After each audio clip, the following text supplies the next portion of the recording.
भव्यात्माओं, हम स्वाध्याय कर रहे हैं सर्वार्थ सिद्धि ग्रंथराज का। इस सर्वार्थ सिद्धि ग्रंथराज के साथ में पंचम अध्याय में हम लोग अलग अलग चर्चाएं कर रहे हैं। पुद्गल का पुद्गल से जो बंध होता है, उन बंधों के बारे में हम लोगों ने परमाणुओं के बंध की अपेक्षा चर्चा करी है। उसके ऊपर कुछ प्रश्न भी यहाँ पर आए हैं, उन प्रश्नों के ऊपर पहले चर्चा करते हैं और फिर आगे चल करके गुण पर्ययवद द्रव्यम, इस प्रकार का जो आगे सूत्र आएगा, जहां पर आचार्य भगवान द्रव्य के गुण और पर्याय इसकी अपेक्षा से कथन करेंगे, उस विषय की तरफ बढ़ेंगे। ठीक है, चलिए सबसे पहले डॉक्टर मैना दीदी, आप यहाँ पर उपस्थित हो, आप ही का प्रश्न था, अनम्यूट किया है, कृपया पूछिए डायरेक्टली आपका प्रश्न। वैसे मेरे पास है यहाँ पर। आपने 4 प्रश्न पूछे हैं। पहला था शून्य वर्गना का स्कंद नहीं बनता तो इनका स्कंद वृक्ष वृक्ष गुणों से कोई संबंध है क्या? अच्छा, वृक्ष गुणों से कोई संबंध है क्या? शून्य वर्गना का स्कंद क्यों नहीं बनता है ना? शून्य वर्गनांक का स्कंद क्यों नहीं बनता है? तो इनका स्निग्ध वृक्ष गुणों से कोई संबंध है क्या? बिल्कुल दीदी, जहां पर देखिए वर्गणाएं जो है, हम थोड़ा सा आज वर्गणाओं की बात करेंगे, वर्ग और वर्गणाएं इनकी बात करेंगे और उनके संबंध में बंध, क्योंकि ये इसकी चर्चा प्रमोद जी के प्रश्न में भी आई थी। मुख्यता से देखेंगे तो जब भी हमें 23 प्रकार की वर्गणाओं से जब शुरुआत करी थी, तो शुरुआत में सबसे पहले परमाणु से शुरू किया था, है ना? परमाणु से फिर 2 वाले परमाणु जब बंध जाएंगे, उनके यहां से 2 परमाणु के बंध से जो भी स्कंद बना, जो वर्गणा बनी, तो मुख्यता से वर्गणा स्कंद को कहा गया है।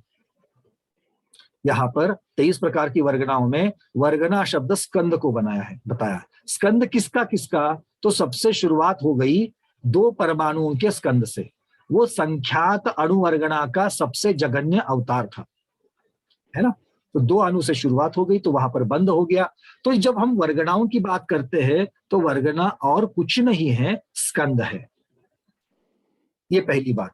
किंतु इसे एकांत से नहीं लेना कि हमेशा जब भी वर्गणा बनती है तो वो परमाणु से परमाणु मिलकर ही वर्गणा बनती है या स्कंद बनता है। नहीं, स्कंद से स्कंद मिलकर के भी स्कंद बन सकता है और स्कंद को परमाणु मिलकर के भी स्कंद बन सकता है, नया वाला। ठीक है, ध्यान से सुनना हम क्या कह रहे हैं। 3 प्रकार से स्कंद बन रहे हैं। पहला, अकेले अकेले छुट्टे छुट्टे परमाणु, खुले परमाणु एकत्र आ गए और स्कंद बन गया। और दूसरा, उस नए बने हुए स्कंद को कोई खुले छुट्टे परमाणु आकर के मिल गए तो भी स्कंद बना, या फिर स्कंद को स्कंद आकर के मिले, बड़ा स्कंद बन गया। ठीक है, तो ये 3 तरीके से बनते हैं। अब ये इनकी जब हम चर्चा कर रहे हैं, इन वर्गणाओं की चर्चा कर रहे हैं, अब संख्यात अनुवर्गणा, असंख्यात अनुवर्गणा, उसके ऊपर अनंत वर्गणा और ये सारी ऊपर वाली वर्गणा। अब आपने जो शून्य वर्गणा का नाम ले लिया, शून्य वर्गणा कब आती है? बहुत ऊपर वालों में अनंतानंत, उसमें अनंतानंत परमाणु उसमें जुड़े हुए हैं। अब ये अनंतानंत परमाणु कैसे जुड़े हैं? कैसे जुड़े हैं? ये तीनों प्रकार से जुड़ सकते हैं। अनंत छुट्टे परमाणु इकट्ठा होकर के जुड़ करके उनका स्कंद बने, या 2 स्कंद से बने, या स्कंद को जाकर के कोई नए परमाणु मिलकर के, और उसमें होंगे, वहां पर संख्या की अपेक्षा से वर्गणा की चर्चा चल रही है। ये स्कंद के वहां पर जितनी भी हमने 23 प्रकार की वर्गणा की चर्चा करी, वहां पर कहीं पर भी स्निग्धता और वृक्षता की अपेक्षा से बंद हुआ है, कैसे स्कंद बना, इसकी चर्चा ही नहीं है। वहां पर संख्या की अपेक्षा से ये 23 प्रकार की वर्गणाएं बताई गई। ठीक है, अब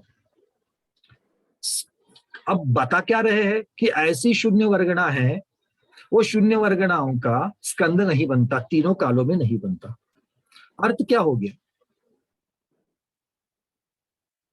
ये अर्थ होता है कि या तो वो जघन्य गुण वाले भी हो सकते हैं, या तो वो जघन्य गुण वाले हो सकते हैं। मतलब जब तक वो जघन्य गुण वाले हैं, वो शून्य वर्गणाओं में ऐसे जो समूह है, बिना स्कंद के जो समूह बना हुआ है, किंतु इकट्ठा है, संख्या की अपेक्षा इकट्ठा है, किंतु उनकी वर्गणा उतने संख्या की अपेक्षा से बनी हुई है, किंतु जघन्य गुण वाले होने की वजह से बंध को प्राप्त नहीं हुए हैं। इसलिए आचार्य भगवान जब कहते हैं कि बंध को तीनों काल में प्राप्त नहीं होंगे, इसका अर्थ ही ये हो गया कि ये बंध बनाने के योग्य नहीं है।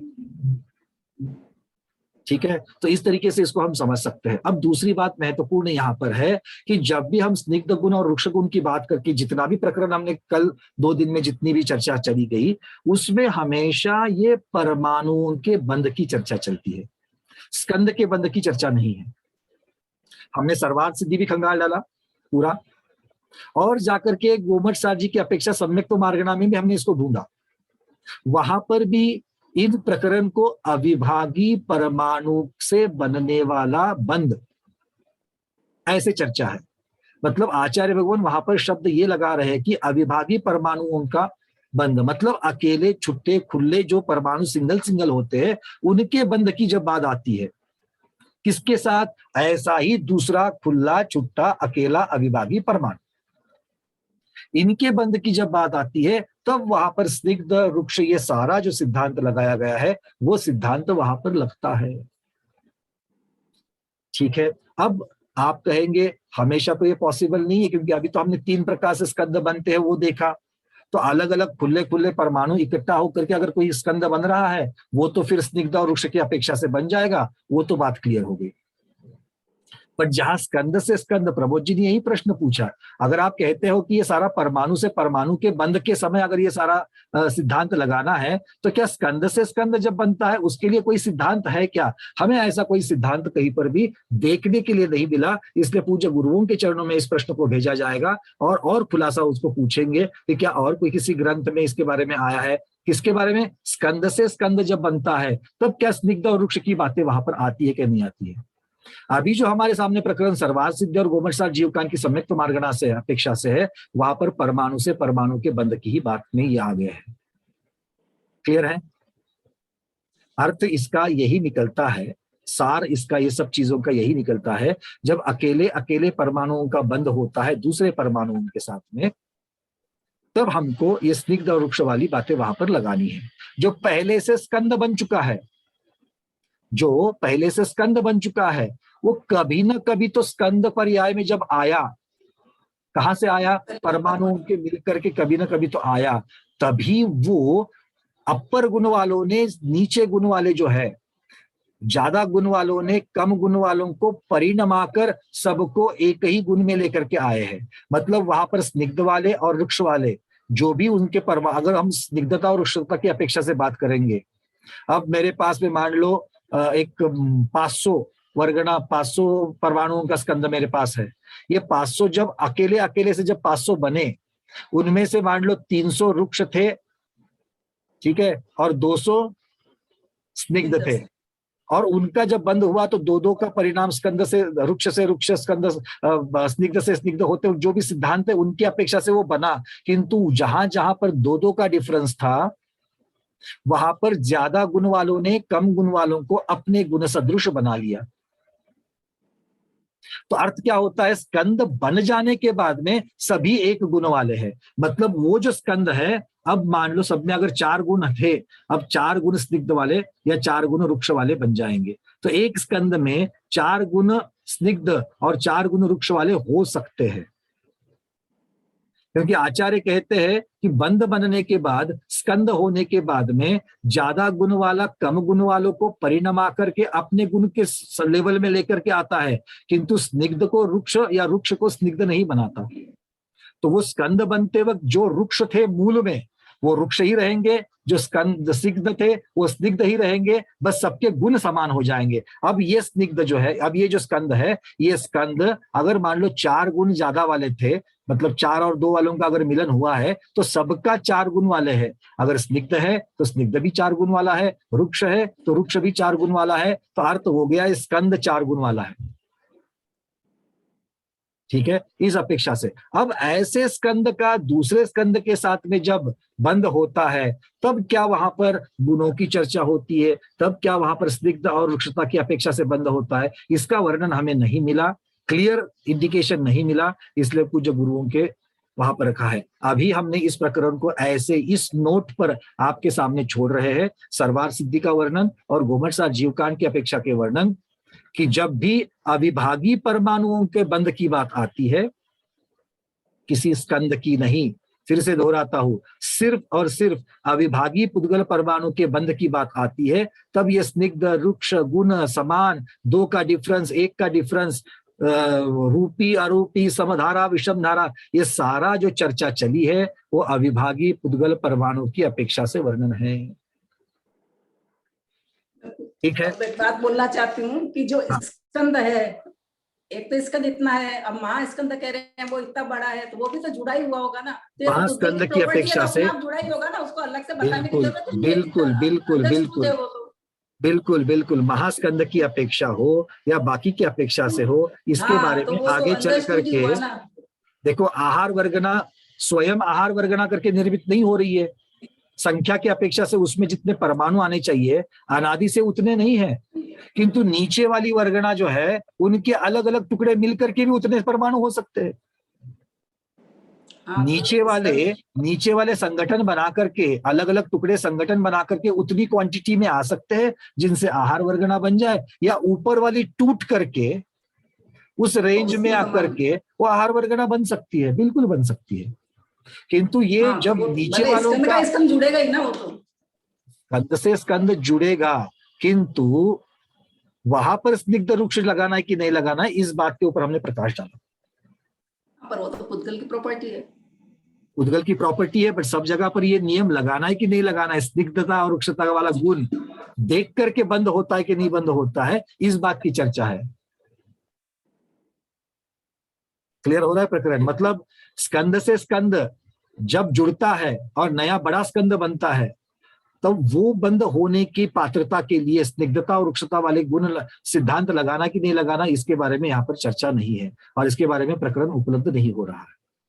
नहीं वो है नहीं, परंतु अगर अपन सोचे तो वो सही बात है, क्योंकि अगर बिना उसके तो वो जुड़ेंगे ही नहीं। ऐसा किस आधार पर कह रहे हैं? एक प्रॉपर्टी अपन ने बना दी, एक नियम बनाया, एक परमाणु से जुड़ रहा है, स्निग्ध वृक्ष की जो मतलब अपना लॉ चल रहा है, आप जब पहले से स्कंद सुनो, बड़ा बनाने के लिए भी चलेगा। एक मिनट, बट जब पहले स्कंद बन चुका है, एक स्कंद बन चुका है और इसी से बड़ा वाला स्कंद बनने जा रहा है, तो मेरे पास जो ये दो स्कंद है, इसमें रुक्ष और स्निग्ध भी है, इसमें रुक्ष और स्निग्ध भी है। अब जब जोड़ोगे तब कैसे नियम लगाओगे? वही दो का डिफरेंस, मतलब इसका टोटल जितना इसका क्या कहते हैं एटम, वो जो भी होते हैं वो, और इसका जो होगा तो उसके अंदर का जो डिफरेंस आएगा उसके हिसाब से वो जुड़ेगा। ये हम जजमेंट दे रहे हैं ना, आगम नहीं, मैं तो प्रिजम्पशन कर रही हूँ कि ऐसा होना चाहिए। हाँ बिल्कुल, हम यही कह रहे हैं, ये हमारा, क्योंकि हमने जो सिद्धांत पढ़े हैं उस अपेक्षा से हम लॉजिक लगा रहे हैं। हाँ, हम लोग वो तो तो मिलने चाहिए आगम में, क्योंकि आचार्य भगवान ने इतना सारा इतने सूत्रों में अगर डिटेल्स बताया है, तो फिर एक आध डिटेल्स वो स्कंद के बारे में भी दे सकते थे। अगर डिटेल नहीं है तो उसके दो अर्थ निकलते हैं, या तो ये वाली जब चीजें हैं स्कंद को लागू नहीं होती है, ये अर्थ निकलता है, या फिर अलग से स्कंद के बारे में बताने की जरूरत नहीं, इसी से बनता है तो ये लागू होता है। चूंकि दोनों उत्तर विरोधाभासी है, इसलिए गुरु की आज्ञा या प्रमाण इसके लिए आवश्यक है। उस कोटि में ये प्रश्न चला जाता है। ठीक है, अच्छा। और आपके बाकी भी प्रश्न थे मेरे ख्याल से। महास्कंद का तो आपने बताया। आत्मा, हाँ, आत्मा के साथ जो कर्म बन रहे हैं उसमें भी स्निग्ध रुक्ष का नियम है क्या? अब यही बात है, आत्मा के साथ जो बन रहे हैं वो कौन से है? नो कर्म के साथ नो कर्म बन रहा है, आत्मा के साथ कर्म बन रहे हैं। तो कार्बन वर्गना हो या नो कर्म वर्गना हो, हम घूम फिर के वही पॉइंट पर आते हैं, स्कंद रूप है।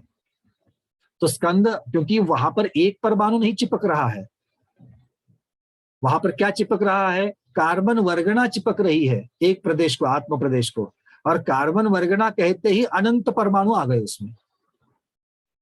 मतलब पहले से जो स्कंद बना है वो स्कंद जुड़ने की बात वहां पर हो रही है। अच्छा, दूसरी बात, बंध के प्रकरण में आचार्यों ने 3 प्रकार के बंध बताए। जीव का जीव से बंध, अब ये कोई नया प्रकरण आ गया। अजीव का अजीव से बंध, और उभय बंध, मतलब जीव का अजीव से बंध। तो सारे सिद्धांत, सारे नियम सब जगह पर लगे, क्योंकि फिर उसमें से नो आगम, आगम बंध, बहुत सारी इसमें आगे चर्चाएं आती है। इसीलिए कहना इतना ही है और इस प्रकरण को इसलिए मैंने चर्चा में रखा क्योंकि मुझे बहुत सारे जो प्रश्न मिल रहे हैं वहां पर यही कंफ्यूजन हो रहा है कि जो हम अविभागी परमाणु के बंध की जो सिद्धांत मिल रहे हैं वो हम दूसरी जगह लगा रहे हैं। ऐसा लगा सकते हैं या नहीं लगा सकते हैं, उसके लिए या तो आगम का प्रमाण चाहिए, नहीं तो गुरुओं की आज्ञा चाहिए। हमारा कहना इतना ही है। हम अपने तर्क से, अभी तर्क की कोटि में होने से वो सिद्ध नहीं है, तो इसीलिए उसको अभी तक उसको कुछ उसके ऊपर उत्तर नहीं दिया जा सकता। ठीक है, तो ये आएगा उत्तर, इस उत्तर के ऊपर से हम बता देंगे। क्योंकि परसों भी हमने जब कागज से कागज की जब हमने चर्चा करी, ये तो एक ओवरऑल उदाहरण हो गया। कागज पहले से ही अनंत पुद्गल परमाणुओं का स्कंद है, तो यहां पर भी हम स्कंद से स्कंद की ही बात कर रहे हैं, परमाणु की तो बात ही नहीं। और ये सारे सिद्धांत आचार्य भगवान ने, आप पूरा का पूरा सरवार सिद्धि की टीका, संस्कृत के श्लोक हो, हिंदी भाषा टीका हो, पूरा सब लाइन न लाइन हमने पढ़ी, कहीं पर भी आचार्य भगवान स्कंद शब्द उपयोग नहीं लाते। हर एक जगह पर उन्होंने परमाणु शब्द लगाया है। मतलब अब तक के स्निग्ध, वृक्ष, गुण और परिणमाना, ये सारी जो चीजें है वो मुख्यतः से परमाणु के साथ में लगाई है। और यही सम्यक तो मार्गणा में भी इसी प्रकार से आचार्यों ने वर्णन रखा है, अविभागी पुद्गल परमाणु का बंध। और फिर उन्होंने उसके लिए फिर अलग अलग पॉसिबिलिटीज बताई है। ठीक है, दीदी आपका अनम्यूट करिए, म्यूट हो चुका है फिर से। हाँ, तो यही हुआ ना, पुद्गल के जैसे अपन ने भेद किए थे, तो उसमें भी जैसे छाया है, तो छाया भी एक एक परमाणु जुड़ करके पूरी छाया इतनी लंबी बनी जो भी मतलब। हाँ, तो छाया के स्कंद को विषय लगाना है, स्कंद के स्कंद को लगाना है, या परमाणु से जब स्कंद लगता है तब लगाना, ये तो क्लियर है। ये हम कैसे उसको निर्णय करें कि स्कंद से स्कंद जब होता है तब इसकी बात करें? नहीं, अपन ये तो कह सकते कि एक परमाणु जुड़ करके इतना बड़ा हो गया, छाया पूरी हो गई, मतलब वो छाया का एक परमाणु इतना बड़ा कैसे होता है दीदी? एक परमाणु एक इतना बड़ा जुड़ करके, एक परमाणु का हाँ, ऐसा जोड़ कहो, करके संयोग क्योंकि एक परमाणु जो है, एक परमाणु एक प्रदेश ही जगह घेरेगा। हाँ। अच्छा, वो वाला प्रश्न भी चार्ट में था, मेरे ख्याल से वनिता देरावत दीदी का था। अगर जुड़ चुके हैं दीदी तो आपके लिए भी प्रश्न का उत्तर सुनिए, इसी से जुड़ा हुआ चीज है। आपने प्रश्न लिखा था कि परमाणु अप्रदेशी है, तो वो अनंत प्रदेशी कैसे कह सकते हो उसको? परमाणु को अप्रदेशी भी कहा और अनंत प्रदेशी भी कहा, असंख्यात प्रदेशी भी कहा, संख्यात प्रदेशी भी कहा, कहा कि नहीं कहा? तो इसका अर्थ क्या लगाना चाहिए? देखो, पहला जब कहा कि परमाणु अप्रदेशी है, इसका अर्थ क्या होता है? इसका अर्थ द्रव्य की अपेक्षा से वर्णन चल रहा है, क्षेत्र की अपेक्षा से नहीं चल रहा है। आपको द्रव्य, क्षेत्र, काल, भाव की अपेक्षा से लगाना है। अगर आपको याद है तो हमने एक चार्ट दिखाया था आपको, द्रव्य की अपेक्षा से परमाणु कहते हैं, क्षेत्र की अपेक्षा से एक प्रदेश कहते हैं, काल की अपेक्षा से समय, इकाइयां सबसे छोटी छोटी देखा था, और भाव की अपेक्षा से अविभागी प्रतिच्छेद कहते थे। तो यहां पर जब हम अप्रदेशी कहते हैं, इसका मतलब है जो अस्तिकाय में जो प्रदेशीपना माना था, अस्तिकाय होने के लिए, जो काय होने के लिए जो बहुप्रदेशी होना, इसकी चर्चा करी थी। मतलब एक चीज, अखंड चीज, छोटे छोटे कणों से बनना, इसको हमने कायपना कहा था, इसको हमने बहुप्रदेशी होना कहा था। याद है कि नहीं है? अस्तिकाय की चर्चा में धर्म द्रव्य को अस्तिकाय क्यों कहा, जीव द्रव्य को अस्तिकाय क्यों कहा, पुद्गल द्रव्य को अस्तिकाय क्यों कहा? क्योंकि वो छोटे छोटे कणों से बनते, उनको एक एक प्रदेश कहते हैं, है ना? तो ऐसे परमाणु के टुकड़े होते हैं क्या? परमाणु अलग अलग कणों से बना है क्या? नहीं, वो तो अलग अलग कणों से बनना ये प्रदेशीपना हो गया। तो परमाणु अलग अलग कणों से बना है क्या? नहीं, परमाणु तो अविभागी है, उसको तोड़ ही नहीं सकते, उसका भेद ही नहीं होगा। तो और टुकड़े हो गए नहीं, तो अलग अलग टुकड़ों से कैसे बनेगा, अलग अलग कणों से कैसे बनेगा? इसीलिए उसको अप्रदेशी कहा है। ये द्रव्य की अपेक्षा से कथन है, ध्यान से सुनकर अपने मन में लगा देना सभी स्वाध्याय। परमाणु को जब भी अप्रदेशी कहते हैं, ये द्रव्य की अपेक्षा से वर्णन है, मतलब कायपने की अपेक्षा से वर्णन है। अब जब बहुप्रदेशी कहते हो, संख्यात प्रदेशी, असंख्यात प्रदेशी या अनंत प्रदेशी, ये जब कहते हो, इसका अर्थ क्या होता है? तो परमाणु जुड़कर दूसरे परमाणु को लग गया, तीसरे परमाणु, चौथे परमाणु, पांचवें परमाणु, छठे परमाणु, इनको लग करके कितना क्षेत्र घेर रहा है? संख्यात प्रदेश वाला। कौन से प्रदेश? आकाश के प्रदेश। संख्यात आकाश के प्रदेश घेरने वाला है, असंख्यात आकाश के प्रदेश घेरने वाला है, अनंत आकाश के प्रदेश घेरने वाला है, या आकाश के अनंत प्रदेश घेरने वाला है। अनंत आकाश बोलते हैं, आप बोलेगे भैया आकाश तो एक ही है ना। तो आकाश के अनंत प्रदेश घेरने वाला है, इसका अर्थ इस अपेक्षा से उसे बहुप्रदेशी माना है। वो किसकी अपेक्षा से हो गया? जगह घेरने की अपेक्षा से, क्षेत्र की अपेक्षा से कहा। आ गई बात समझ में? तो एक द्रव्य की, अरे हाँ या ना, नहीं समझ में आया। अपेक्षा से वर्णन है, एक क्षेत्र की अपेक्षा से वर्णन है, इसलिए दोनों चीजें एक, वो शब्द प्रदेशी और अप्रदेशी हो, यहाँ पर हमको विरोधाभास लगता है, बट किस अपेक्षा से कथन है इसको देखना है। ठीक है, तो जिनका प्रश्न था शायद उनको क्लियर हो चुका होगा। एक मिनट, हाँ जी प्रमोद जी, महीना दीदी आपके सी के क्लियर है सब? हाँ ठीक है, ठीक।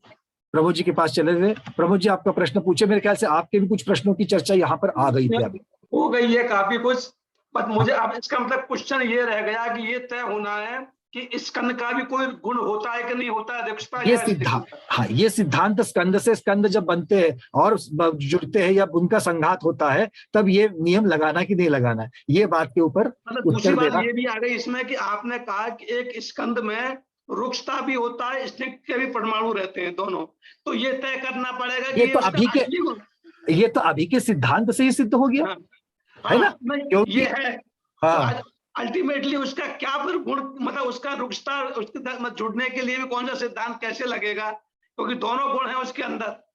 बिल्कुल है, इसीलिए क्योंकि कितने भी परमाणु आए, संख्यात आए, असंख्यात या अनंत आए, उनमें दो ही प्रकार के परमाणु होंगे, एक तो स्निग्ध परमाणु होगा, नहीं तो रुक्ष परमाणु होगा, है ना। और गुण उनके एक स्कंद में सबके गुण समान होंगे, ये भी पक्का है, क्योंकि वो भी आचार्य भगवान ने सिद्धांत दे दिया। ठीक है सबको? एक्चुअल में वो सिद्धांत जो है ना, वहां से थोड़ा सा डिफरेंस हो गया कि एक जगह तो जहां कहा कि रुक्ष से रुक्ष मिल जाता है, तो वहां तो, और स्निग्ध से एक मिलकर भी स्कंद बनाते हैं, तो वहां तो हम तय कर सकते हैं कि वो तो जो फर्क हो गया, वो तो किसमें फर्क हो गया? स्कंद का एक तो हमने कथन की अपेक्षा से फर्क है, हाँ, एक मुख्यता की अपेक्षा से किया है, अपवादात्मक चीजें गौण कर दी, बस एक गौण का वर्णन है, एक मुख्य का वर्णन है, इस अपेक्षा बहुत बड़ा क्वेश्चन है, क्योंकि सारा कुछ तो इसी सिद्धांत में है, जो कुछ हम देख रहे हैं ये मूल सिद्धांत है, ये मूल सिद्धांत है। जैसे जीव को समझने के लिए, जैसे जीव को समझने के लिए मार्गणा और गुणस्थान, ये मूल सिद्धांतों की अपेक्षा से हमने जीव को देखा, वैसे ही पुद्गल को समझने के लिए परमाणु और जिस प्रकार के उसका बंध हो रहा है, और बंध बन करके स्कंद हो रहे हैं, और फिर स्कंद की अलग अलग पर्याय कैसे बनती है, इनके बारे में हम पुद्गल के बारे में जान रहे हैं। हाँ, तो वही एक्चुअल में जिज्ञासा तो वही है कि भाई दो परमाणु मिल गए, वहां तक तो ठीक हो गया, इसके बाद कैसे मिल रहे हैं, इसके बाद ये कहीं ना कहीं तो वर्णन आया होगा, तो गुरुओं के मुख से हमको मिल जाएगा। ठीक है, वो वहां से निर्णय आ जाएगा। ठीक है, चलिए रजनी दीदी आपका प्रश्न पूछिए। वंदना भैया जी। हाँ दीदी, प्रतिवंदन। ये जघन्य गुण वाले का बंध नहीं होता है, हाँ, तो द्वय अणुक कैसे बनते हैं? द्वय अणुक का शब्द का अर्थ क्या हो गया? उस स्कंद में दो अणु है ना। अब ये दो अणु जो है, एक अणु 2 गुण वाला था, दूसरा अणु 4 गुण वाला था, तो इनका बंध हो गया, 2 अणु वाला बंध, उसे द्वयनुक बंध कहा। यहाँ पर जघन्य गुण होने की कोई संबंध ही नहीं है। जघन्य गुण का अर्थ अकेला परमाणु ऐसा नहीं होता, अकेला परमाणु संख्या की अपेक्षा से वर्णन है, और जघन्य गुण इसका अर्थ यह है कि स्निग्ध या रुक्षता की तीव्रता, मात्रा सबसे कम है, और इतनी कम है कि वो उतनी कम होने की वजह से वो बंध बनाने के योग्य नहीं है। क्या अर्थ उसका? ठीक है, क्लियर? द्वयनुक का अर्थ हो गया 2 संख्या वाला। चलिए थोड़ा सा मैं चैट में जो प्रश्न थे उनकी तरफ भी जाना चाहता हूं, 1-2 मिनट। उन फाइल को हम यहां से खोल रहे हैं, मेरे ख्याल से 14 तारीख का था, और उसमें चैट के प्रश्न। चलिए क्या क्या बोलते हैं देखते हैं। शैला दगड़ी जी कह रही है कि जब 2 अधिक 4 होता है तो क्या इसको 6 गिने क्या? शैला दीदी आज जुड़ चुके हैं क्या? चलिए कोई बात नहीं, अगर नहीं जुड़े हैं तो भी आपको ये पता चलेगा कि 2 और 4, इसका अर्थ ये आप गुण की अपेक्षा से कह रहे हो। आचार्य इसको 6 नहीं मानते, यहाँ पर 2 और अधिक 4 नहीं हो रहे। 4 वाला 2 वाले को उठा करके 4 वाला बनाएगा। एक 2 गुण वाला है, दूसरा 4 गुण वाला है, दोनों का बंध बना तो 4 गुण वाले ने 2 गुण वाले को समान बना दिया। ये अर्थ हो गया उसका, ठीक है, समझ लेना। जब दही बनता है तो दूध में जामन डालते हैं, है ना, तो जामन के परमाणु और दूध के परमाणु इनमें फर्क है। जामन के परमाणु के गुण ज्यादा है, इसीलिए सभी दूध को वो अपने गुण के समान परिमाता है, और इसीलिए दूध दही बनता है, जामन दूध नहीं बनता। बनता है क्या? एक दूध के बर्तन में इतना सा 1 चम्मच भर जामन डाल दिया तो कौन किसको खींच रहा है? परिणामाता मतलब अपने स्वरूप बना रहा है। कौन बना रहा है? वो जामन दूसरे दिन फर्क दिखता है ना। दूध का दूध ही रहता है क्या? अगर दूध का दूध रहता था तो हम बोल सकते थे जैसे चीनी दूध में घुल गई, जैसे चीनी दूध में घुल गई, तो दूध के गुण ज्यादा थे किसकी अपेक्षा से? चीनी की अपेक्षा से, इसलिए चीनी दूधमय हो गई गुण की अपेक्षा से। किंतु अभी भी चीनी के परमाणु चीनी के ही है, दूध के परमाणु दूध के ही है। उसी प्रकार से दूध को जब जामन लगाया तो दूध का दही बन गया, जामन का दूध नहीं हुआ, तो किसने किसको परिणमाया ये देख लेना, ठीक है। पर ये बातें हमने उदाहरण हम स्कंद का ही दे सकते हैं, सारी चर्चा स्कंद की कर सकते हैं, और सिद्धांत परमाणु वाले लगा रहे हैं। तो दोनों को साथ में रखते हुए भी कैसे किसको कहाँ तक लेना है ये आप लोग अपनी अच्छी तरीके से इसको समझ लेना, ठीक है। चलिए, तो 2 + 4 6 नहीं होते, ये तो समझ लेना, ठीक है। हाँ, अब नए प्रश्नों के ऊपर चार्ट वाले बाद में आएंगे। एक था अरविंद जी, आपका प्रश्न है क्रोध की मात्रा 2, 1, 3, 5 ये कैसे डिसाइड होगा? क्रोध की मात्रा कितनी है, तीव्रता कितनी है, ये कैसे पता चलेगा? ठीक है, हमको पता नहीं चलेगा। आपका क्रोध मेरे क्रोध से ज्यादा है या कम है, ये कैसे पता चलेगा?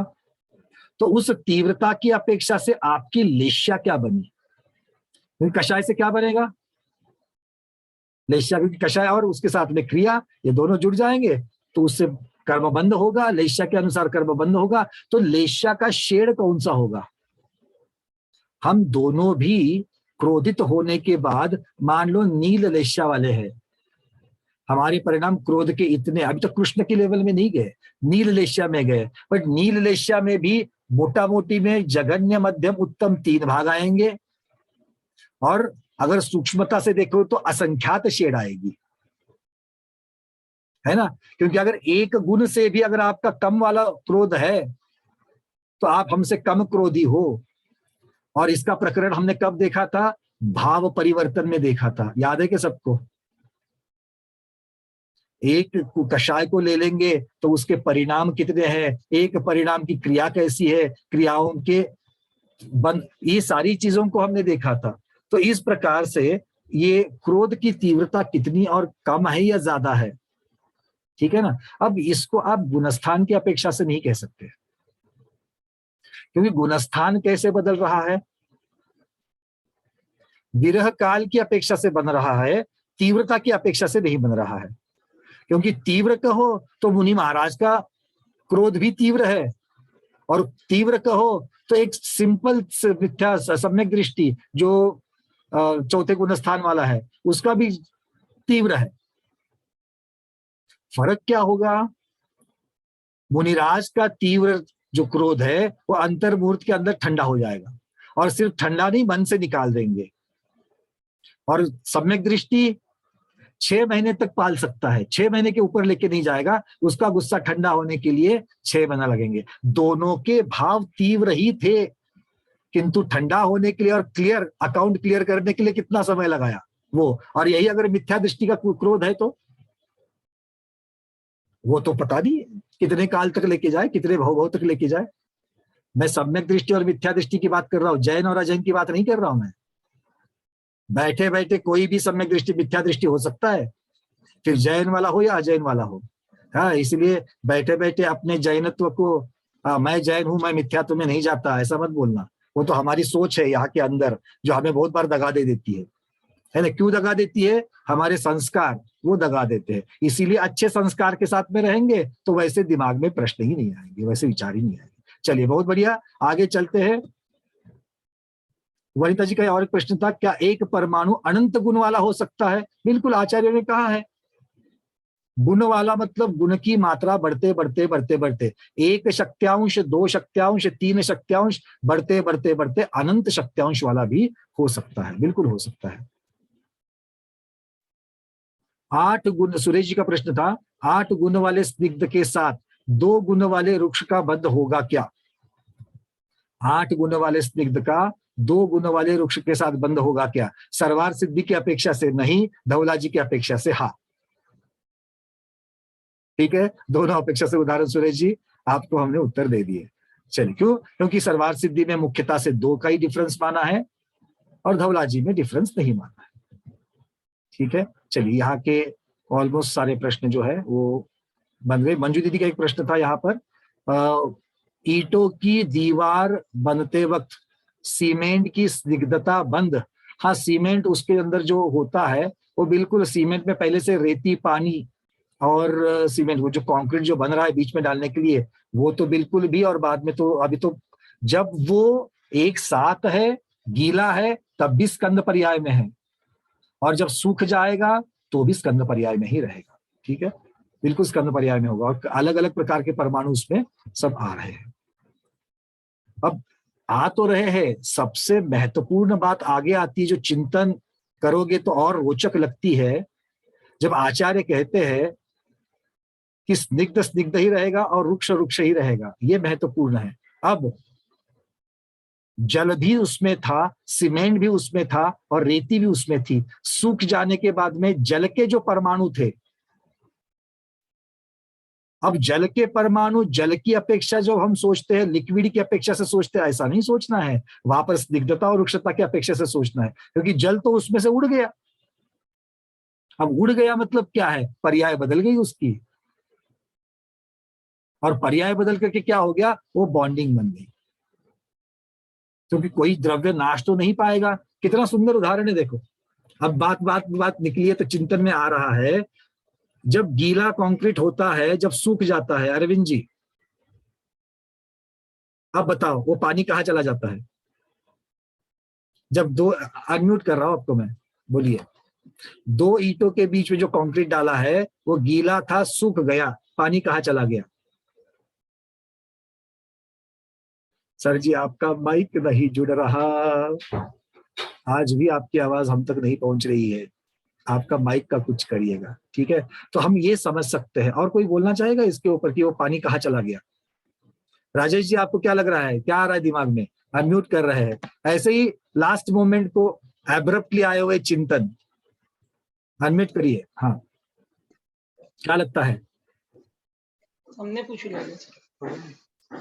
हाँ राजेश जी, आवाज आ रही है? हाँ, तो वो पानी का क्या हुआ रहेगा?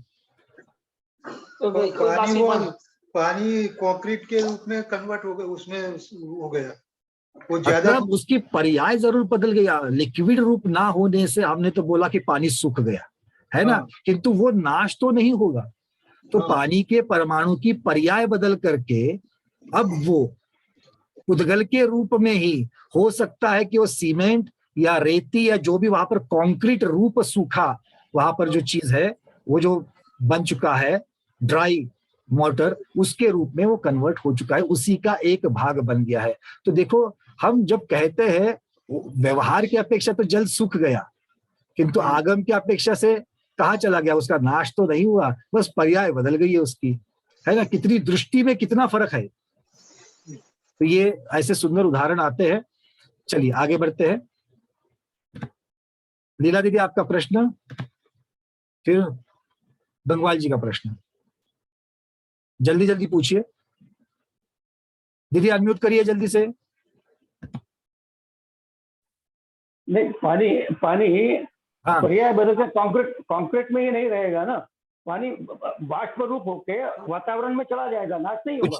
कुछ चला भी जा वातावरण में सकता चला है। जाएगा। नहीं, सारा का सारा चला गया, इसी बात के ऊपर चर्चा हो रही थी कि सारा का उसमें से कुछ ना कुछ तो गया रहेगा।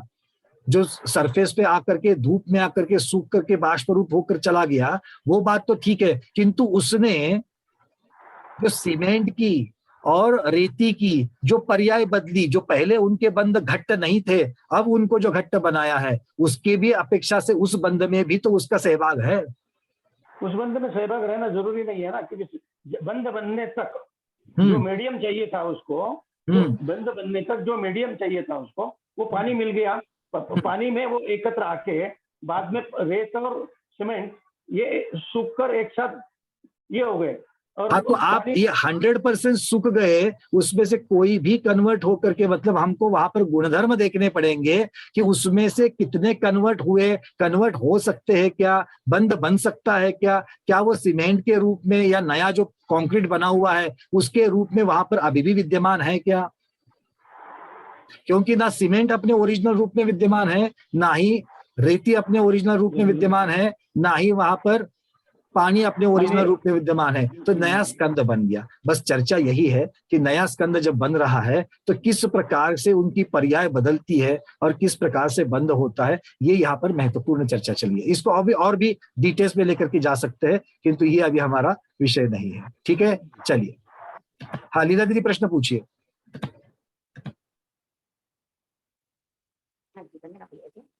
हाँ दीदी, आ रही है आवाज दीदी, बहुत कम आ रही है आवाज, बोलिए। माइक के नजदीक में बोलिए। जो वृक्ष और स्निग्ध, एक मिनट, जो वृक्ष और स्निग्ध परमाणुओं से बंध होता है, तो उसमें जो ज्यादा परमाणु जिसके होते हैं उस रूप, यहाँ पर संख्या की अपेक्षा परमाणु ज्यादा होना कम होना की बात नहीं है, यहाँ पर गुण की अपेक्षा से बता रहे हैं। ज्यादा गुण वाला कम गुण वालों को परिणाम आता है। सुनो सुनो सुनो, आप संख्या की बात कर रहे हो, हम गुण की बात कर रहे हैं। अगर संख्या की बात होती तो जामन के परमाणु कम है 1 लीटर दूध की अपेक्षा, तो भी कम परमाणु वालों ने ज्यादा परमाणु वालों को संख्या की अपेक्षा जो कम और ज्यादा है, तो ज्यादा वाले को परिणाम आया कि नहीं परिणाम आया? हाँ, तो यहाँ पर संख्या की बात नहीं है, गुण की बात है। ठीक है, संख्या की बात नहीं, गुण की बात है यहाँ। मतलब दही के जो गुण हैं वो दूध से ज्यादा है। हाँ, जो गुण ज्यादा है वही परिणाम आता है कम गुण वाले को, और परिणाम आता है मतलब अपने गुण के लेवल में लाता है।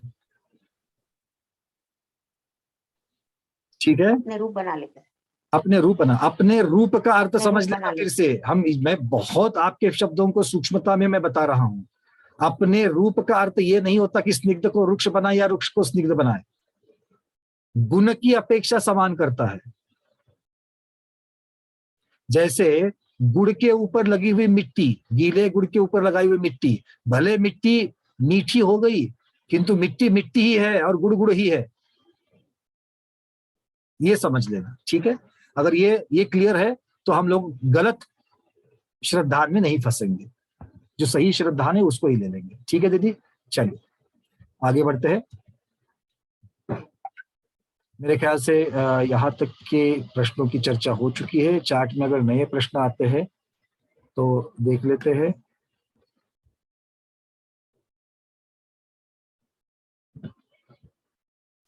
अरविंद जी ने कुछ कहा कि गुणस्थान से गिर जाते हैं और अंतर्मूर्त में वापस संभल जाता है, तो बंध एक गुण वाला होने से बंध नहीं हुआ। दोनों चीजें अलग अलग है। जहां पर आप गुणस्थान से गिरने की बात कर रहे हैं अरविंद जी, वहां पर वो जीव की बात हो रही है, क्योंकि गुणस्थान से गिरना और चढ़ना ये जीव का कार्य है, पुद्गल का नहीं। और एक गुण वाला होने की जो यहाँ पर बात चल रही है वो आप पुद्गल की बात कर रहे हो, तो दोनों भी चीजें अलग अलग है। ठीक है, वो तो आपको गुण समझने के लिए, तीव्रता समझने के लिए, मात्रा समझने के लिए, शक्ति का अंश समझने के लिए क्रोध की बात करी गई थी, किंतु क्रोध जो है ये जीव वाली बात है। क्रोध किसकी बात है? जो भाव क्रोध है, जो भाव क्रोध है वो जीव की पर्याय है, और जो द्रव्य क्रोध है देखो नई बात निकल करके आ गई। द्रव्य क्रोध किसे कहेंगे? द्रव्य क्रोध किसे कहेंगे? जो चारित्र मोहनीय कर्म की अपेक्षा, जो क्रोध चारित्र मोहनीय के जो पुद्गल परमाणु है वो द्रव्य क्रोध है। ठीक है। और जिन परिणामों से वो बन रहे हैं वो परिणाम भाव क्रोध है। ठीक है। इस प्रकार से छठे अध्याय में इसको और भी डिटेल्स में लेके जाएंगे, बट दोनों यहाँ पर बंध का प्रकरण पुद्गल का पुद्गल से चल रहा है, इसलिए पुद्गल से पुद्गल की बंध की अपेक्षा से यहाँ पर ये कह रहे हैं कि गुण वाला, सदृश गुण वाला, जाति वाला, रूपी अरूपी, कौन किसको परिणाम आएगा, कौन से गुण होने के बाद परिणाम आएगा, इन सब की चर्चा यहाँ पर पूर्ण हो चुकी है। अब चलते हैं आगे। आचार्य भगवान यहाँ पर कह रहे हैं अब आगे, चूंकि द्रव्य के बारे में अन्य प्रकार से द्रव्यों का लक्षण कथन करने की बात आती है, तो आचार्य अब कह रहे हैं, अगला सूत्र हमें दे रहे हैं, गुण पर्ययवत् द्रव्यम। यहां से आपको मैं ये विशेष रूप से गाथा दिखाना चाहता हूं, क्योंकि जो लोग हलंत का गलत उच्चारण करते हैं उनके लिए मुख्यता से ये गाथा दिखाना चाहता हूं। एक बार गाथा को देख लीजिएगा। गुण पर्ययवत्, द को कैसे तोड़ा, द का उच्चारण कैसे किया है, गुण पर्ययवत् खत्म कर दिया, ह्रस्व में बिल्कुल छोटे में खत्म कर दिया, गुण पर्ययवद, ऐसा किया क्या? हाँ, तो अभी तो हाँ बोलते हो और उच्चारण के समय में लय में जाते हो, गुण पर्ययवद, ऐसा नहीं करना।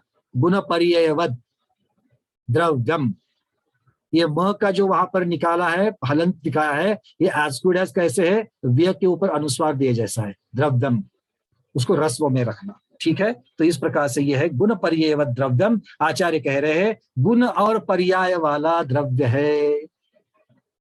आप कहोगे इसमें नई बात क्या है, ये तो कितनी बार तो जिसकी चर्चा हो चुकी है।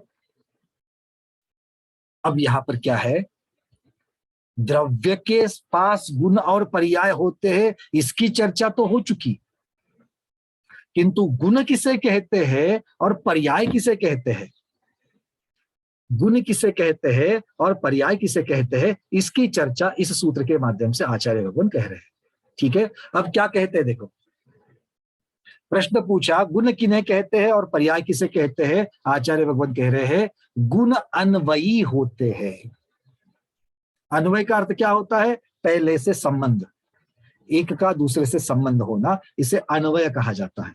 अन्वयी होते हैं। और पर्याय कैसे होते हैं, तो बोले व्यतिरेकी होते हैं। अतिरेकी कौन बोला, अतिरेकी नहीं बोलना, पर्याय को व्यतिरेकी बोल रहे हैं। ठीक है ना।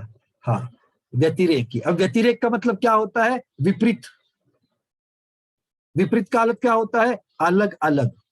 अन्वयी मतलब एक के जैसा दूसरा संबंध बनाया, जैसे पिता और पुत्र, पुत्र पिता का अन्वयी है। दिखने के लिए बेटा पिता के जैसा है, तो क्या कहेंगे, पुत्र पिता का अन्वयी है। ठीक है।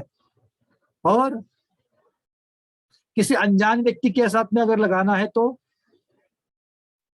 किसी दूसरे का पुत्र है, बाजू वाले का पुत्र है, तो बाजू वाले का पुत्र और हमारा पुत्र समान दिखेंगे क्या, चेहरे दोनों के समान होंगे क्या, नहीं होते। ऐसा क्यों, अब वो भी पुत्र की पर्याय में है, ये भी पुत्र की पर्याय में है, किंतु एक पर्याय दूसरे पर्याय से अलग होती है। ठीक है। तो अन्वय और व्यतिरेक ये शब्द यहाँ पर आते हैं। ये मुख्यता से मैंने आगम के शब्दों को एज इट इज रखा और ब्रैकेट में हम लोगों ने उसका अर्थ लगा दिया, जो समझने वाली भाषा का हमको अर्थ समझता है।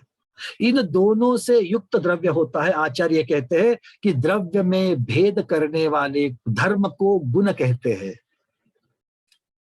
अब यहाँ पर भेद शब्द लगा रहे हैं आचार्य भगवान, क्या है, द्रव्य में भेद करने वाले धर्म को गुण कहते हैं। व्याख्या आ रही है गुण की। तो धर्म में भेद, धर्म क्या है, पुद्गल का धर्म क्या है, क्या है पुद्गल का धर्म, जैन है, अजैन है, क्या है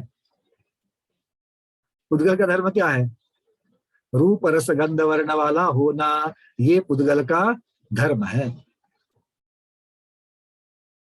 तो हमारा धर्म कौन सा है? हाँ पवन कुमार जी, क्या लग रहा है, हमारा धर्म कौन सा है? अनम्यूट किया है, बोलो। हम लोग तो जैन धर्म ही बोलेंगे बोलचाल की भाषा में। अरे भाई प्रकरण जिसका चल रहा है उसकी अपेक्षा से तो बोलो। क्यों जागृति दीदी, क्या लग रहा है? चेतन और उसका ज्ञान और चेतना। ज्ञान और चेतन। बस ज्ञाता दृष्टा होना, ये हमारा धर्म है ना। तो इस प्रकार से कह रहे कि द्रव्य में भेद करने वाले को गुण कहते हैं, ये यहाँ पर कह रहे हैं। अब द्रव्य में भेद किस प्रकार से होता है ये आगे समझेंगे। और पर्याय किसे कहते हैं? द्रव्य के विकार को पर्याय कहते हैं। विकार शब्द हम लोग बोली भाषा में बड़े अलग अलग तरीके से लगाते हैं। रोग को भी विकार कहते हैं, विकृति को भी विकार कहते हैं, है कि नहीं है? यहाँ पर विकार शब्द का अर्थ क्या है? क्यों प्रिया दीदी, विकार शब्द रोग के माध्यम से आता है कि नहीं आता है? क्या विकार है इनको, मतलब क्या रोग हुआ है इनको, ऐसा पूछते कि नहीं पूछते? या मान लो किसी को तो विकारी है, विकारी है मतलब गलत आचरण वाला है, वहां पर विकृति की अपेक्षा से लिया। यहाँ पर कहते हैं स्वाभाविक परिवर्तन जिसका होता है वो विकारी है। जिसमें विकार उत्पन्न हो वो विकारी है। विकार का मतलब होता है परिवर्तन, और जो परिवर्तन स्वभाव से होता है, जो परिवर्तन स्वभाव से होता है उसे विकार कहते हैं। और द्रव्य के ऐसे विकार को, अर्थात द्रव्य के स्वाभाविक परिवर्तन वाले स्वभाव को यहां पर पर्याय कह रहे हैं। आ रही बात समझ में? हाँ, जहां जहां पर व्याख्या है व्याख्या को व्याख्या के स्वरूप में ले लेना। अब समझते हैं। आचार्य कहते हैं ये दोनों से युक्त होता है और नित्य भी होता है और अनित्य भी होता है। कथनचित नित्य कथनचित अनित्य, गुण की अपेक्षा से नित्य, पर्याय की अपेक्षा से अनित्य। तो अब इसका थोड़ा सा खुलासा करते हैं। तात्पर्य कहते हैं कि जिससे एक द्रव्य दूसरे द्रव्य से जुदा होता है। पहले भेद की जो बात करी थी ना, द्रव्य में भेद करने वाले में, तो ऐसे कहना चाहिए द्रव्य द्रव्य में भेद करने वाले को गुण कहते हैं। दो द्रव्यों में आप भेद कैसे कहते हो? धर्म द्रव्य अधर्म द्रव्य से अलग क्यों है? क्यों मीना विनायका दीदी बोलिए, अनम्यूट कर रहे, जल्दी जल्दी जल्दी तैयार रहे ना। नहीं आपका अनम्यूट नहीं हो रहा दीदी, जल्दी से। चलते हुए जीवों को चलने में सहकारी और ठहरते हुए जीवों को ठहरने में सहकारी, वो अधर्म बहुत द्रव्य। सुंदर, बहुत सुंदर बताया। एक धर्म द्रव्य का और दूसरे अधर्म द्रव्य का, तो दोनों में फर्क है कि नहीं है? फर्क है। एक चलने वाले को ठहरने के लिए और दूसरा चलने वाले को चलने के लिए, दोनों चीजों में फर्क है। ये फर्क क्या है? ये फर्क ही हमको बताता है कि धर्म द्रव्य का गुण क्या है और अधर्म द्रव्य का गुण क्या है। चलने में सहायक होना किसका है और ठहरने में सहायक होना किसका है। तो हो गई कि नहीं बात? द्रव्य से द्रव्य के धर्म में भेद दिखाने वाला वो गुण कहलाता है। आ रही बात समझ में? या जिसकी वजह से, आचार्य क्या कह रहे हैं, जिसकी वजह से एक द्रव्य दूसरे द्रव्य से अलग होता है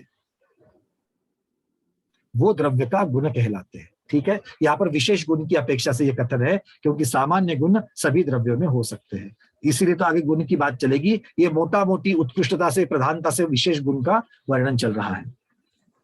आगे आचार्य कहते हैं इसी गुण के द्वारा उसी द्रव्य का अस्तित्व सिद्ध होता है। क्योंकि अगर ये गुण नहीं कहेंगे तो धर्म द्रव्य का अस्तित्व कैसे दिखाएंगे?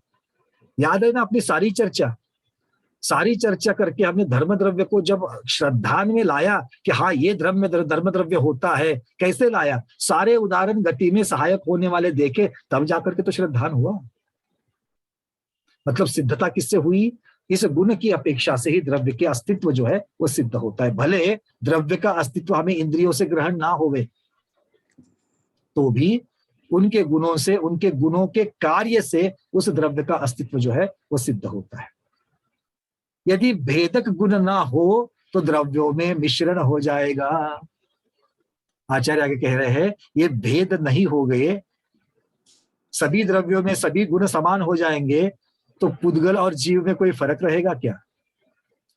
देखो, जीव में प्रदेशत्व है और पुद्गल में भी प्रदेशत्व है, तो गुण की अपेक्षा समान हो गए। इसका अर्थ क्या है?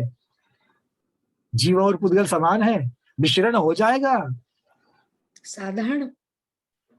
हाँ, तो यहाँ पर यही कहेंगे कि भाई ज्ञाता दृष्टा ज्ञान और दर्शन, ये जो गुण है ये जीव का है, ये जीव का जीवत्व सिद्ध कर रहा है, और रूप रस गंध वर्ण मूर्ति को होना ये पुद्गल का है। तो इस प्रकार से ये दोनों को जुदा करता है। अब आगे आचार्य भगवान खुलासा कर रहे हैं कि जीव द्रव्य पुद्गलादिक द्रव्यों से ज्ञानादि गुणों के द्वारा भेद को प्राप्त होता है। क्या कह रहे हैं? देखो क्या कह रहे हैं आचार्य भगवान? जीव द्रव्य पुद्गल आदि द्रव्यों से ज्ञानादि गुण के द्वारा भेद को, मतलब जीव को अलग कैसे करोगे? तो ज्ञान गुण की अपेक्षा जीव अलग हो जाएगा। इसी प्रकार से पुद्गल द्रव्य कैसे अलग होगा? अपने रूप आदि गुणों से पुद्गल द्रव्य अलग भेद को प्राप्त हो जाएगा। अगर ऐसा नहीं करेंगे तो इसमें सांकर्य बनेगा। सांकर्य मतलब संकर होने वाला सांकर्य, तो संकर मतलब मिश्रण, तो इनमें मिश्रण हो जाएगा। ये आचार्य भगवान हमें यहाँ पर कह रहे हैं। ठीक है, चलिए अब आगे कह रहे हैं यदि समुदाय को सर्वथा अभिन्न मान ली जाए तो सबका अभाव प्राप्त हो जाता है। मतलब परस्पर विलक्षण धर्मों का समुदाय होने पर भी यदि उसे एक और अभिन्न माना जाए तो समुदाय का और सबका अभाव प्राप्त होता है, क्योंकि वे धर्म परस्पर भिन्न हैं। जो ये रूप है उससे रसादिक भिन्न है। अगर यदि इनका समुदाय अभिन्न माना जाता है तो रसादिक की अपेक्षा से जो भिन्नता है वो भिन्नता ही चली जाएगी। आपको अर्थ समझ में आ रहा है? हम तो पुष्पा स्वामी के शब्द की अपेक्षा से कह रहे थे, वो कह रहे हैं एक ही पुद्गल द्रव्य है। पुद्गल द्रव्य में रूप भी है कि नहीं है? रूपी होना गुण है कि नहीं है? और रस होना भी गुण है। पर क्या सर्वथा रूप और रस एक ही चीज है? नहीं, रूप अलग है, रस अलग है, गंध अलग है, वर्ण अलग है। और ये अलग अलग गुण धर्म एक साथ द्रव्य में रहते हैं। तो कथनचित ये सभी गुणों वाला द्रव्य अभिन्न है, एक ही है, और कथनचित इन अलग अलग गुणों की अपेक्षा से वो भिन्न भी है।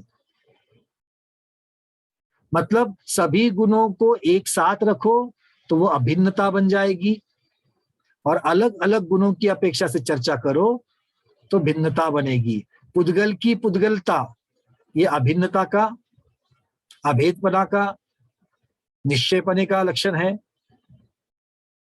और अलग अलग गुणों की अपेक्षा से जब वर्णन करेंगे तो, एक एक गुण की अपेक्षा से वर्णन करेंगे तो वही गुण उस द्रव्य की पर्याय बन जाएगी, है ना। तो एक रूप गुणधर समुदाय हो नहीं सकता, इसलिए समुदाय का अभाव प्राप्त होता है, और समुदाय का अभाव हो जाने से अभिन्न समुदाय अर्थात द्रव्य का भी अभाव होता है। इस प्रकार समुदाय और समुदायी सबका अभाव होता है। जिस प्रकार रूप की अपेक्षा कथन किया उसी प्रकार रस आदि की अपेक्षा से भी कहना चाहिए। अर्थात आचार्य भगवान हमको यहाँ पर कह रहे हैं कि एक ही साथ सभी गुणों की अपेक्षा से, पुद्गल का अगर हम लोग उदाहरण लेंगे तो पुद्गल के अलग अलग गुणों को जब एक पुद्गलता की अपेक्षा से देखते हैं तो पुद्गल की पुद्गलता की अपेक्षा से पुद्गल द्रव्य अभिन्न है, अभेद है, एक ही है। और पुद्गल द्रव्य को अलग अलग गुणों की अपेक्षा से देखते हैं तो पुद्गल द्रव्य कथनचित भिन्न भिन्न ही है। ठीक है, चलिए ये छोटा सा एक सिद्धांत हमको जैसे मिलता है, या अनेकांत के अलग अलग रूप हमको आचार्यों के द्वारा दिखते हैं। अब यहाँ पर आते हैं आचार्य भगवान पर्याय किसे कहते हैं? पूर्व अवस्था का त्याग और नई अवस्था का प्राप्त होना, ये पर्याय कहलाती है। अलग अलग पर्याय के रूप हमने देखे हैं, अलग अलग गुण के भी रूप हमने देखे हैं। अब द्रव्य के सामान्य गुणों की बात करते हैं। द्रव्य में अलग अलग प्रकार से, जैसे मैंने कहा, द्रव्य में 3 प्रकार के गुण होते हैं। इसकी चर्चा हमने परसों बात में करी थी। आज थोड़ा सा चार्ट के माध्यम से भी हम इसको देख लेते हैं। तो आपको यहां से हम पहले चार्ट दिखा देते हैं और फिर हम उसकी चर्चा करेंगे, और फिर एक एक गुण की तरफ भी चलते हैं। पहले इस चार्ट को देख लेते हैं। चलिए, दिख रहा है आपको चार्ट? देखो, गुण, द्रव्य के गुण को 3 प्रकारों में बांटा गया। द्रव्य के गुणों को 3 प्रकार में बांटा गया। एक साधारण गुण, जिसे आप सामान्य गुण भी कहते हो। दूसरे असाधारण गुण, जिसे आप विशेष गुण कहते हो। और तीसरे साधारण असाधारण का मिश्रण, सामान्य और विशेष का मिश्रण। ठीक है, ये 3 प्रकार के गुण होते हैं। तो साधारण गुण किसे कहेंगे, सामान्य गुण किसे कहेंगे? जो सभी द्रव्यों में पाए जाए। सभी मतलब कितने द्रव्य में? द्रव्य कितने होते हैं? मैं भूल गया हूं, आपको याद है इसलिए आपको पूछ रहा हूं। हाँ, 6 होते हैं। चलिए, बहुत बढ़िया। तो आपकी चिन्हात्मक भाषा भी हमको समझ में आ रही है ना? ये आपकी भाषा ही तो थी। कौन सी थी? साक्षर थी क्या अक्षर थी? ये भाषा तो थी, कम्युनिकेशन तो इसी में से किया, किंतु ये अक्षर वाली थी क्या? नहीं, ये निरक्षर वाली थी। ठीक है ना? निरक्षर कहते हैं किसे? जो अक्षरों के माध्यम से नहीं, तो है तो भाषात्मक। मतलब आपने ये जो दिखाया, हमने किसके माध्यम से ग्रहण किया? निरक्षर भाषात्मक पुद्गल के माध्यम से इसको ग्रहण किया। ठीक है, चलिए, कभी कभी पहले के साथ में भी रिवीजन हो जाती है। तो साधारण गुण किसे कहा? जो 6 के 6 द्रव्यों में पाए जाए, सभी द्रव्यों में ये गुण मिल जाएंगे, तो इसे क्या कहते हैं? साधारण। अब ऐसे कौन से गुण हैं? अस्तित्व गुण। अस्तित्व गुण को अगर आप देखेंगे तो अस्तित्व गुण जो है, वो अस्तित्व गुण सभी द्रव्यों में पाया जाता है। अस्तित्व गुण किसे कहते हैं? एक ऐसा गुण है या ऐसी शक्ति है जिसके कारण द्रव्य का नाश नहीं होता, जिसके कारण द्रव्य का नाश नहीं होता, ऐसा अस्तित्व गुण है। सभी द्रव्यों में है कि नहीं है? जीव का नाश कर सकते हो? नहीं। पुद्गल का नाश कर सकते हो? तो जलाते किसको हो? जीव को या पुद्गल को? पक्का जीव को नहीं जलाते ना, पुद्गल को तो जलाते हैं अंतिम दहन क्रिया में। तो पुद्गल के जलने पर इतना क्यों रोते हो?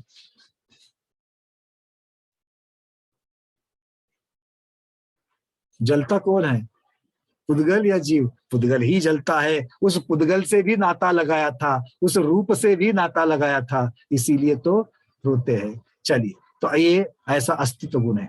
और एक गुण होता है वस्तुत्व गुण। वो वस्तुत्व गुण क्या है?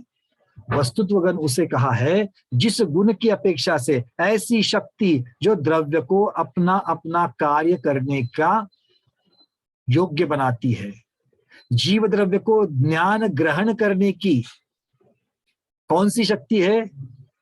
वो उसका वस्तुत्व गुण है। धर्म द्रव्य चलने में सहायक होता है। क्यों होता है? क्योंकि उसके पास वस्तुत्व गुण है। काल दूसरे को परिणमाने में, वर्तना करने में सहायक होता है। किसके अपेक्षा से? बोले वस्तुत्व गुण की अपेक्षा से। समझ में आ रही बात? वस्तुत्व गुण वो है जो द्रव्य को अपना अपना कार्य करने के लिए उद्युक्त करते हैं या उसकी वजह से वो कार्य करने की शक्ति देते हैं। अब असाधारण गुण कौन से है?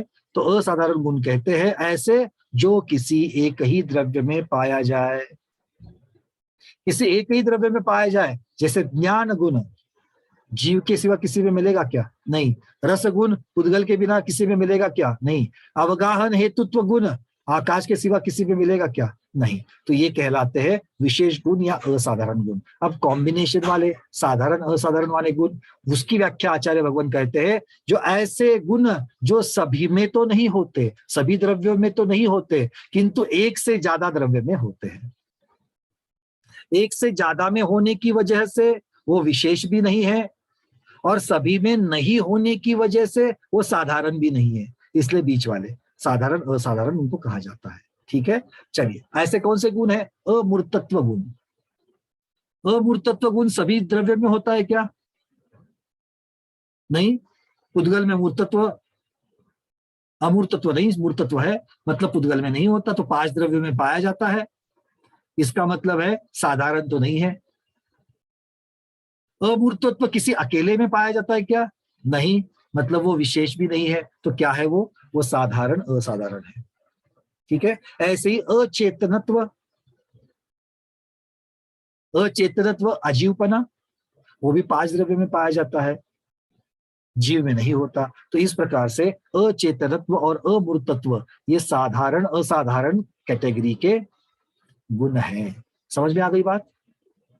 तो यहाँ पर मुख्यतः से गुणों की चर्चा जो आचार्य भगवान ने की है। अब यहाँ से आगे हम सामान्य गुण की चर्चा करेंगे। विशेष गुण की चर्चा तो अब तक हम करते ही आए हैं, इसके आगे सामान्य गुण की चर्चा करेंगे, और सामान्य गुण की चर्चा के बाद फिर हम पर्याय की अपेक्षा से वर्णन करेंगे। पर्याय क्या है, पर्याय के भेद क्या है, इन सब का वर्णन आगे चालू हो जाएगा। किंतु आज चर्चा करते करते, हाँ बिल्कुल, ये सारे चार्ट जो है, ये सुधारित आवृत्ति जो हमने आपको अभी 2 दिन पहले जो दी है, उसमें ये सारे चार्ट्स है, तो उसको आप डाउनलोड कर सकते हो। ठीक है, तो इस प्रकार से आज के स्वाध्याय को पूर्ण करते हैं। आज के स्वाध्याय को गुरुओं के श्री चरणों में बारंबार नमोस्तु वंदामि इच्छा भी करते हुए यही पर समापन करते हैं। जैनम जयतु शासनम, जैनम जयतु शासनम, जैनम जयतु शासनम।